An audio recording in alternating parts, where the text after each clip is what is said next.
I'm in, like I said, I've been at it a lot longer than a lot of you guys, and you guys' knowledge is amazing. It's just amazing. I don't know if it's because you guys grew up more techie than me and I had to fight for it more. Mm-hmm. Back in my day, the earliest computer was Commodore 64 and ColecoVision by Atom, or Atom by ColecoVision. Mm-hmm.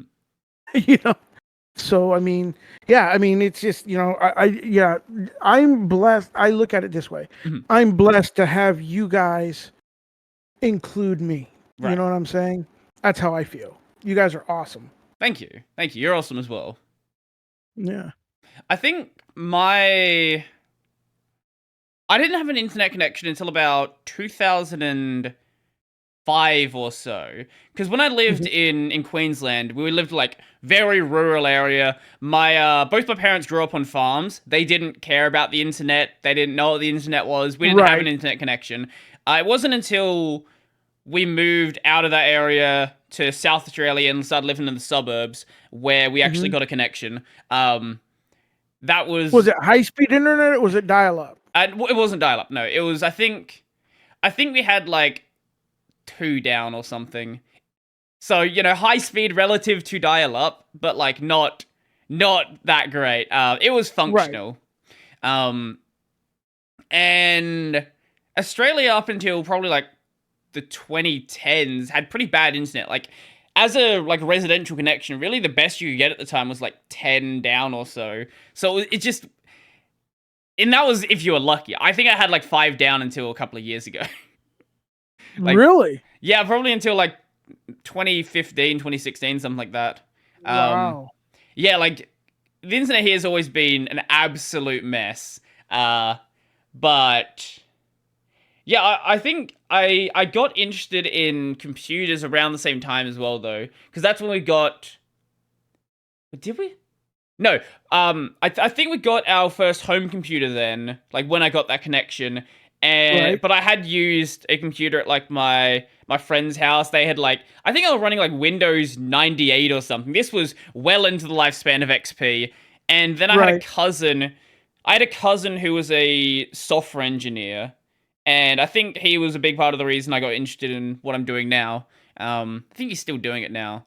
But yeah, ever since that point, I've been interested in just like, at the time I was using Windows, but I've been generally just interested in tech.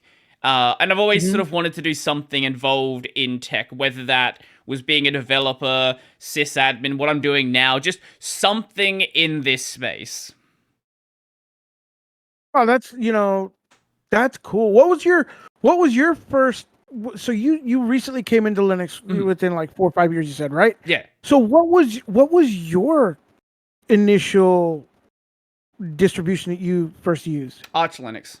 That was the first one you went straight to Arch. That's the first one I daily drove. I had used, because I was in a software engineering degree at the time. I had used Ubuntu and OpenSUSE in a VM, because there was like some classes we had. One of the classes we were like learning how like basic Linux system management works, but like actually daily driving it would have been Arch Linux. Yes, Arch Linux and the i3 window manager, because I was copying Luke Smith at the time. Oh, no kidding! Wow. So you went window manager right from the get-go. Yeah. And you're still there in a window manager? Yeah, now I'm on Hyprland, so Whaling Compositor, but yeah, still window manager. And so how does OBS work on Hyprland for you? Well, besides that crash we saw at the start. Besides that, so up until about 2 years ago, OBS did not work on Wayland. Like, you could run it, but it couldn't capture your desktop. It couldn't capture Wayland Windows. It was basically unusable. After that point, Georgia Stavrakis worked on some stuff. That's when all of the desktop portal stuff happened, where we had like the video capture portal. From that point, it's worked fine. Like, ever since that happened, it's just been good. Hyprland actually does some things better than Sway. Sway has this bug right now where you can't like window capture in OBS. You can only capture your desktop. It's been a bug for a while. There is a workaround. Sway? Yeah, Sway. Yeah. Hyprland uses a fork of the WL Roots portal, and fixes that problem. So it just works. Got you. The only issue I've had is occasionally the portal's a bit flaky and sometimes it will crash and that might cause OBS to crash. Besides that, it's pretty much good. Nice. Well, the reason why I was wondering is because our generation has had grown up with technology in their hand from the beginning.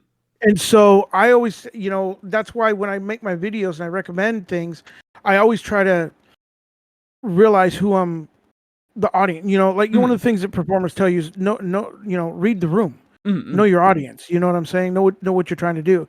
And that's what I tried to do.